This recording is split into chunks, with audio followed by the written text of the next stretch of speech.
జపాన్కి చెందిన ఈ కోతి కథ అందర్నీ కన్నీరు మున్నీరయ్యేలా చేస్తుంది. ఇంతకీ ఆ కోతి కథ ఏంటో తెలుసుకుందామా? జపాన్లోని ఇచికావాలో ఒక చిన్న కోతి, దాని పేరు పంచ్. జూలై 2025లో జన్మించిన ఈ కోతిని తల్లి తిరస్కరించింది.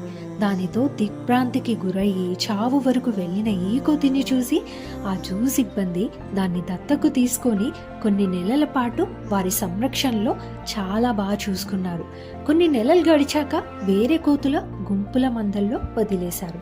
ఆ కోతులన్నీ దీనిపైన ఎగబడేసరికి వాళ్ళు తట్టుకోలేక వెంటనే ఒక కోతి బొమ్మని ఆ చిన్న కోతికి అందించగా ఆ పంచ్ ఆ కోతి బొమ్మని తల్లిలా భావించి ప్రతి క్షణం తల్లితో ఎలాగుంటుందో అలా దాన్ని హత్తుకొని ఉండడం మొదలుపెట్టింది.